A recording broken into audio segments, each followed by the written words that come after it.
Guys, I'm going to share with you why I play $750 rounds of golf and why it's worth it and why you should too. Okay. And by the way, I'm not a good golfer at all. Like I just started a couple years ago, didn't grow up. I'm going to sit down. Didn't grow up playing golf. Just recently got into it. Love it, love it, love it, love it. But I'm not that good. So I want to share why I do that. And I'm wearing the Shadow Creek hat. Just got done playing Shadow Creek on Saturday. So this past weekend, I played Shadow Creek on Saturday, and then I played at the Wynn on Sunday. And my wife thinks I'm crazy. It sounds like a crazy amount of money to spend on a round of golf. It's $750, right? And I know some people are going to be watching this that are making crazy money. You're like, dude, you're a small fry. That's okay.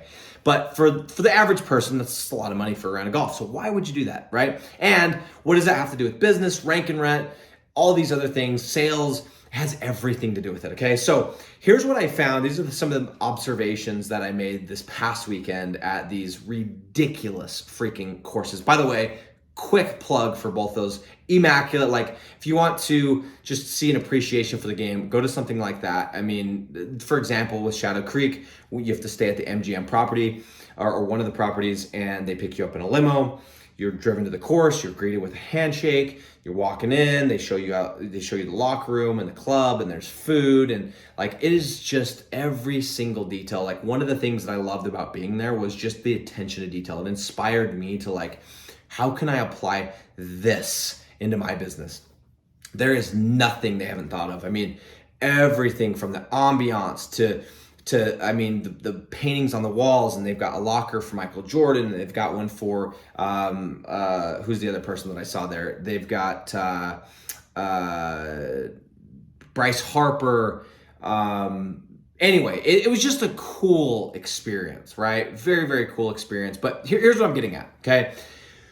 At that price point, which compared to a regular round of golf, which it's like 10x, maybe even more depending on where you're playing, right?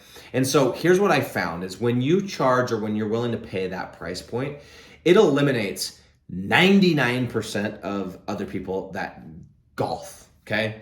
And it leaves you with two types of people. The first person that I observed at these courses was the like legit elite golfer, right? And if you're somebody that golfs, I would assume you'd want to get better. And so what's the best way to get better? Well, get around people that are good. Because when you're around people that are good, it elevates your game, right? They say you're the average of the people that you're around. Well, there you go. So if that's what you're into and you want to get around good golfers and elevate your game, that's awesome. But what I found more interesting was the second group of people that I observed, which was the I guess to some extent either really stupid or fairly wealthy type of person, and typically business owner. So what happens at these courses is you get a caddy included. And this is the first time I ever golfed with a caddy. Like I have not spent a ton of time golfing in my day. Like I just started a couple of years ago. But you get this caddy, and I was getting tips and asking him how to read the greens and this and that. But I was also like, dude, tell me about some of the people that you've caddied for. And this first course at Shadow Creek, this guy's caddied for Tom Brady, and he's caddied for Roy Williams, that's the UNC coach. He's caddied for, not for Michael Jordan directly, but with the pair, and he was with the partner. He's caddied for magicians, athletes, business moguls, like just really, really interesting people. And so it was fascinating because at that course, and then the next day we went to the Wynn, just about the same price, maybe a little bit less. But the second type of person is a very fascinating group, okay? And if they're not an elite, legit golfer, they're at least to some extent rather successful, because nobody's going to spend $750 to play a round of golf unless $750 doesn't really matter to them, right? Unless they're just really into golf, okay? And so what I found is between those 2 days, I met, just in those 2 rounds this past weekend, I met some of the most fascinating some of the most fascinating, successful people that I've ever met this past weekend, okay? And it's funny because like I didn't find this out. I assumed, okay, just the way this person carries themselves and this and that, I assumed they were successful, but it's not until you get to like hole 8, hole 9, maybe the back 9, you start like, hey, what do you do? What's this? And you're like, oh, geez, like that's you. Oh, okay. Like I know who you are. I've seen your YouTube videos and like, anyway, really, really fascinating. So the reason I want to share this is because there's tons of principles that apply here, but I always hear people talk about networking. And they're like, how do you we know that the best way to increase your net worth is the proximity. How do you get around people that are just playing at a different level, right? And people are like, okay, I got to get around these people. Well, how?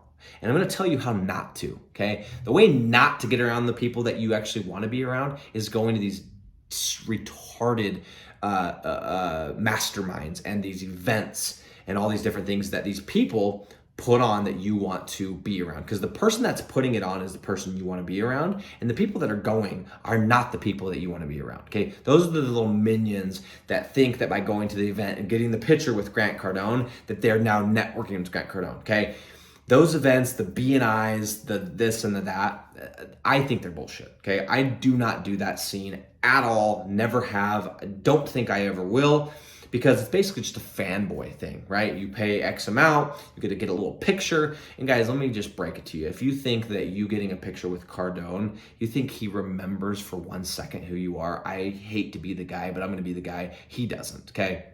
He's laughing all the way to the bank. So biggest thing I learned from this, like if you want to network with high net worth individuals or people that are at the next level, go and involve yourself in activities that the majority of people can't do, that the majority of people aren't willing to pay to do. And some of you guys are going to listen and be like, oh, I can't afford a $750 round of golf. Okay, that's fine. I'm trying to get you to think along the lines. I'm not saying you need to go and play $750 rounds. I'm saying, what are things that, first of all, what are the people that I want to get around, the people that I want to meet, the people that are interesting to me, what are some of the things that they do, right? And what are some things that they do that maybe not every person can do, or every person can afford to do, or that only certain people have access to?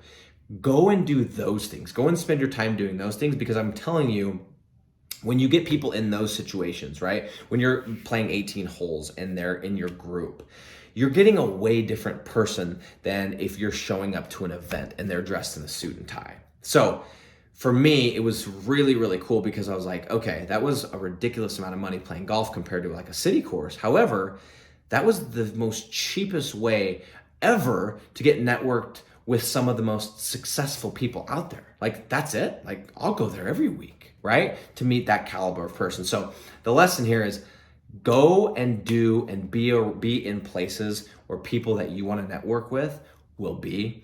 And the more exclusive, the more elite, the harder those activities are for the average person to do. They're going to put yourself in a category where you're going to have way more direct access to those people. That's actually how you network, not going to the mastermind, bring in the card. Hey, my name's Nick. I sell leads. That ain't going to work.